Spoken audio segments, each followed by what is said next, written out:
Hello friends, आपका स्वागत है आपके अपने यूट्यूब चैनल राज सरकारी जॉब 24 एंड मित्रा में। तो फ्रेंड्स, आज की इस वीडियो में बात करने वाले हैं राजस्थान स्टाफ सिलेक्शन कमीशन की तरफ से आपको सीईटी 12वीं लेवल का नोटिफिकेशन है वो जारी कर दिया गया है। इसकी कंप्लीट जानकारी के बारे में कि इसमें आप कौन कौन अप्लाई कर सकते हैं, क्या आपके लिए नए नियम जारी किए गए हैं, इनकी कंप्लीट जानकारी आपको इसमें मिलने वाली है। तो वीडियो को कंप्लीट देखिएगा और जो भी चैनल पर पहली बार आए तो चैनल को सब्सक्राइब करके बेल आइकन को ऑन करें, जिससे आपको राजस्थान कर्मचारी चयन बोर्ड या फिर सीईटी से संबंधित इन्फॉर्मेशन लगातार मिलती रहेगी। तो फ्रेंड्स, यहाँ पर आप देख सकते हैं 23/8/2024 यानी कि 23 अगस्त की डेट में common eligibility test senior secondary level का डिटेल्स नोटिफिकेशन जारी कर दिया गया है। ठीक है, और यहाँ पर जो ग्रेजुएशन वाले जो कैंडिडेट है इनके लिए भी आपको यहाँ पर इम्पोर्टेंट इन्फॉर्मेशन जारी किए गए हैं कि आपका जो फॉर्म की लास्ट डेट है उसको आगे नहीं बढ़ाया जाएगा। इसको लेकर नोटिस जारी किया गया है। तो आपने अभी तक फॉर्म के लिए अप्लाई नहीं किया है तो अपना फॉर्म जरूर अप्लाई कर लेना है, क्योंकि इसकी लास्ट डेट है आगे नहीं बढ़ेगी। ये ऑफिशियली रूप से साफ साफ बता दिया गया है। ठीक है, अब बात करते हैं जो सीनियर सेकेंडरी यानी कि 12वीं पास कैंडिडेट के लिए सीटी का नोटिफिकेशन जारी किया गया है, इसकी कंप्लीट इन्फॉर्मेशन के बारे में।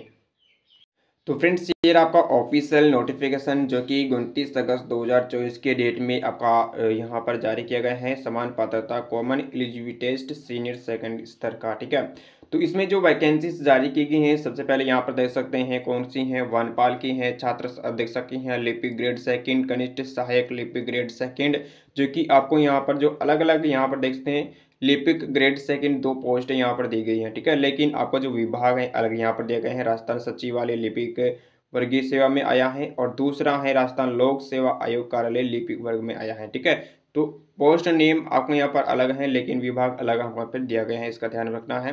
नेक्स्ट वैकेंसी जमादार ग्रेड सेकंड कांस्टेबल की वैकेंसी है, कनिष्ठ सहायक है, कनिष्ठ सहायकी 3 वैकेंसी यहाँ पर देखने को मिल रही हैं। तो यहाँ पर से एक तो पंचायती राज में आई है, दूसरी है कृषि विभाग में देखने को मिलेगी, एक दूसरी है कृषि विभाग उपज मंडी में आपको यहाँ पर देखने को मिल जाती है। ठीक है, तो आप तीनों के लिए अप्लाई कर सकते हैं। नेक्स्ट वैकेंसी माध्यमिक शिक्षा बोर्ड में आपको यहाँ पर देखते हैं जो राजस्थान कर्मचारी चयन में आपको यहाँ पर लिपिक ग्रेड सेकंड के भी वैकेंसी जारी की गई है। ठीक है, और राजस्थान प्रदूषण नियंत्रण कर्मचारी चयन बोर्ड में आपको कनिष्ठ सहायक वैकेंसी आपको यहाँ पर देखने को मिल जाती है। ठीक है, तो ये वैकेंसीज हैं, टोटल 12 वैकेंसी आपको यहाँ 12 पदों की वैकेंसी देखने को मिल जाती हैं।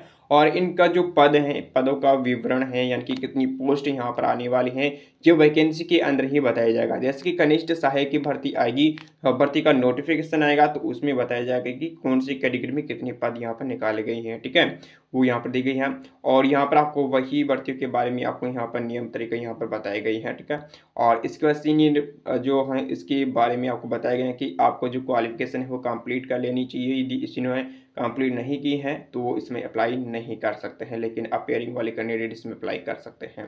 इंपॉर्टेंट इन्फॉर्मेशन ये इसमें एक और ये बताया गया है कि आपको यहाँ पर 40% अंक लाना होगा। ठीक है, यहाँ पर देखते हैं यदि सी व सीनियर सेकेंडरी में न्यूनतम 40% अंक प्राप्त करने में विफल रहता है तो उनको यहाँ पर दे सकते हैं 5% की छूट आपको यहाँ पर दी जाएगी ST SC वाले कैंडिडेट को। ठीक है, तो यहाँ पर देख सकते हैं यानी कि आपको यहाँ पर जो UR ठीक है जनरल या फिर OBC से आप बिलोंग करते हैं तो आपको 40% यहाँ पर 40% आपको यहाँ पर लाना होगा अंक। ठीक है, और यहाँ पर ST ठीक है ST और SC से यहाँ पर बिलोंग करते हैं तो आपको यहाँ पर 35% मार्क आपको यहाँ पर लाने होंगे। ठीक है, पास करने के लिए तो आप किसी भी भर्ती के लिए एलिजिबल हो जाएंगे उसमें बैठने के लिए।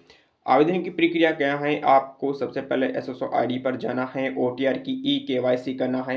OTR की KYC कैसे करना है इस पर कंप्लीट वीडियो बना हुआ है, उस वीडियो का लिंक आपको डिस्क्रिप्शन में मिल जाएगा जहां से आप देख सकते हैं। मैंने ग्रेजुएशन का फॉर्म अप्लाई करके बताया था कि आपको OTR की KYC कैसे करना है, उस वाले वीडियो में आपको मिल जाएगा। ठीक है, तो वहाँ से आप देख सकते हैं और यहाँ पर OTR से संबंधित कंप्लीट इन्फॉर्मेशन वहाँ पर दी गई है। ठीक है, तो ये तो आपको OTR की जानकारी यहाँ पर दी गई है। अब बात करते हैं कि क्या आपकी फ़ीस यहाँ पर लगेगी। ठीक है, तो यहाँ पर आपको सबसे पहले जो है फीस भरने के लिए SSO ID लॉगिन करना है, वन टाइम रजिस्ट्रेशन पर जाकर आपको फीस पेमेंट करना है। फीस पेमेंट आपको किसी भी माध्यम से अपना ATM कार्ड, जन सुविधा केंद्र, CSC मित्र के माध्यम से करवा सकते हैं।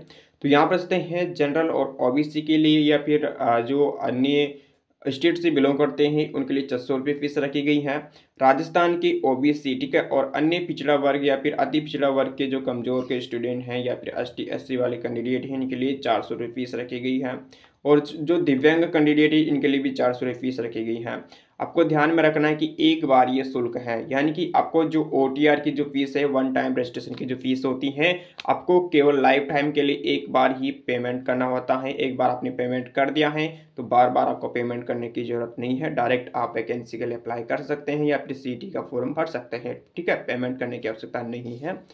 और पदों की जानकारी यहाँ पर दी गई है और उसकी जानकारी यहाँ पर दी गई है कि आपके जो पद हैं, पदों की संख्या है वो आपको वैकेंसी के साथ बताई जाएगी, ठीक है।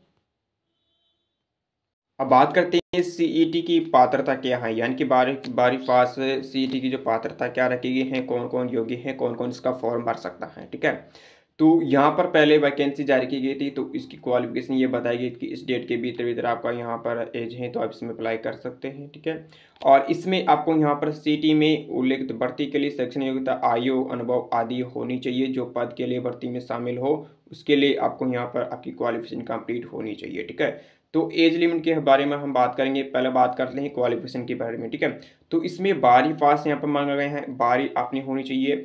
यदि 12वीं में इस साल आपने एडमिशन ले लिया है तो वो भी इसमें अप्लाई कर सकते हैं, ठीक है। या फिर आपको 12वीं का आपका रिजल्ट आना बाकी है, ठीक है, जिसका रिजल्ट रुका हुआ है, ठीक है, तो वो भी कैंडिडेट इसमें अप्लाई कर सकते हैं। यानी कि 12वीं में आपका एडमिशन होना जरूरी है, ठीक है। आपने 11वीं पास कर लिया है, ठीक है। जिन्होंने 11वीं पास कर लिया है और 12वीं में आप पढ़ रही हैं या फिर आपका एडमिशन अभी ले लिया है, ठीक है, या फिर आपका रिजल्ट आना अभी बाकी है, तो वो सभी कैंडिडेट्स में अप्लाई कर सकते हैं, ठीक है। लेकिन आपको यहाँ पर जो मेन एग्जाम होगा, जैसे कि यहाँ पर जो पटवारी का सो फ्रेंड्स, जो मान लीजिए आपका पटवारी की भर्ती है तो पटवारी की जब भर्ती यहाँ पर जारी होगी तो उसकी उस समय आपका डॉक्यूमेंट्स वेरिफिकेशन वगैरह चेक होगा, उस समय आपकी क्वालिफिकेशन कंप्लीट होनी चाहिए, ठीक है। यदि आपकी कंप्लीट नहीं होती है तो आपका जो सीईटी का जो आपने स्कोर कार्ड बनाया है तो वो भी रद्द कर दिया जाएगा और आपकी जो वैकेंसी है उसमें भी आपको बैठने नहीं दिया जाएगा। इसका आपको विशेषकर ध्यान में रखना है, ठीक है। तो आपको ये ध्यान में रखना है कि आपकी जो वैकेंसी आएगी उसमें आप क्वालिफाई हो जाएंगे, ठीक है, यानी कि आपकी जो एजुकेशन क्वालिफिकेशन है वो कंप्लीट कर लेंगे। यदि कंप्लीट नहीं करते हैं तो आपके विरुद्ध कार्रवाई भी हो सकती है, क्योंकि आप डिक्लेरेशन फॉर्म लिखेंगे तो उसमें आपको स्पष्ट रूप से बताया गया है कि हमें जो वैकेंसी में भर्ती परीक्षा में बैठने जा रहे हैं तो उसमें हमने क्वालिफिकेशन कंप्लीट कर ली है। कंप्लीट नहीं करते हैं तो हमारे विरुद्ध कार्रवाई की जा सकती है। ये आप खुद लिखकर वहाँ पर अपलोड करेंगे, तो इसका आप विशेष ध्यान में रखना है, ठीक है। बात करते हैं एज कितनी होनी चाहिए, ठीक है। तो एज के बारे में बात करते हैं। एज आपको यहाँ पर बताई गई है कि 31/12/2020 से लेकर 31/12/2024 के बीच में यदि आपकी डेट ऑफ बर्थ आ रही है तो आप 12वीं की फॉर्म के लिए अप्लाई कर सकते हैं। तो इसका मतलब ये है कि आपने यदि आपकी जो क्वालिफिकेशन है, आपकी एज है, एज आपको यहाँ पर 2020 से लेकर आपको यहाँ पर 2024 के बीच में एज आ रही है तो आप इस वैकेंसी के लिए अप्लाई कर सकते हैं, ठीक है। और आयु सीमा में आपको यहाँ पर अपर एज में आपको 5 साल की छूट दी गई है महिलाओं को लिए भी, ठीक है। और इसके बाद आपको यहाँ पर राजस्थान के एसटी एससी वाले जो कैंडिडेट हैं, अन्य पिछड़ा वर्ग हैं, उनको भी 5 साल की छूट दी गई है। अनुसूचित जाति के लिए जो है जो कमजोर वर्ग के अभ्यर्थी है जो कि राजस्थान के स्थायी निवासी, उनको 10 वर्ष की छूट आपको यहाँ पर दी गई है, ठीक है। तो अपर एज में आप यहाँ पर छूट दी गई है तो अप्लाई कर सकते हैं, ठीक है। बात करते हैं फॉर्म कब से कब तक भर सकते हैं, ठीक है। तो फॉर्म आप यहाँ पर दे सकते हैं 2/9/2024 से लेकर 1/10/2024 तक आप फॉर्म के लिए अप्लाई कर सकते हैं, ठीक है। यानी कि आपको यहाँ पर 2 सितंबर से लेकर 1 अक्टूबर 2024 तक आप इसका फॉर्म के लिए अप्लाई कर सकते हैं। रात के 12 बजे तक ये फॉर्म एक्टिवेट रहेगा, ठीक है।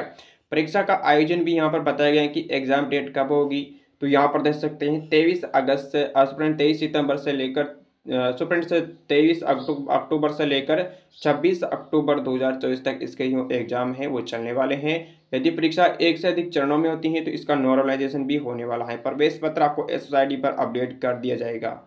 बात करते हैं सिलेबस के बारे में। तो सिलेबस की जानकारी आपको यहाँ पर दी गई है। राजस्थान का इतिहास आ गया, कला संस्कृति साहित्य परंपरा विरासत, भारत का एवं राजस्थान का भूगोल, राजस्थान का विशेष बल के साथ भारतीय राजनीतिक व्यवस्था आएगी, राजस्थान की अर्थव्यवस्था, दैनिक विज्ञान एवरीडे साइंस, ठीक है, तार्किक विवेचन, मानसिक योग्यता, सामान्य हिंदी, जनरल इंग्लिश, कंप्यूटर ज्ञान का कंप्यूटर ज्ञान और समसामयिक घटनाएं, जो कि यहाँ पर 150 क्वेश्चन आएंगे। 300 नंबर के 3 घंटे का टाइम आपको यहाँ पर दिया जाएगा।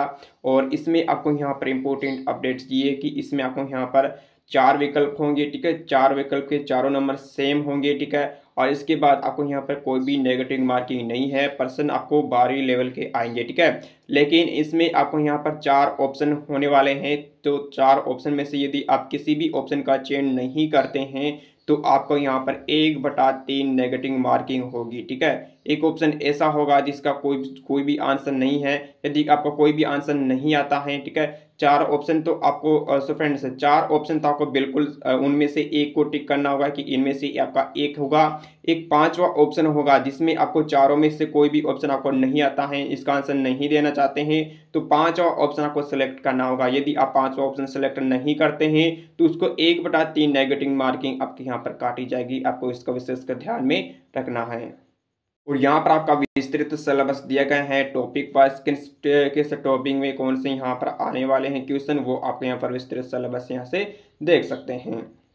तो फ्रेंड्स ये थी आपको सीईटी 12वीं लेवल का कंप्लीट नोटिफिकेशन की जानकारी, जो कि मैंने आपको इस वीडियो में उपलब्ध करवा दी है। वीडियो में जानकारी आपको अच्छी लगी तो वीडियो को लाइक करिए, चैनल को सब्सक्राइब करें। यदि कोई भी इन्फॉर्मेशन छूट गई है तो कमेंट बॉक्स में बता देना, आपके डाउट वहीं पर क्लियर कर दिए जाएंगे, ठीक है। तो मिलते हैं नेक्स्ट वीडियो में, तब तक के लिए धन्यवाद। Thank you for watching. जय हिंद, जय भारत।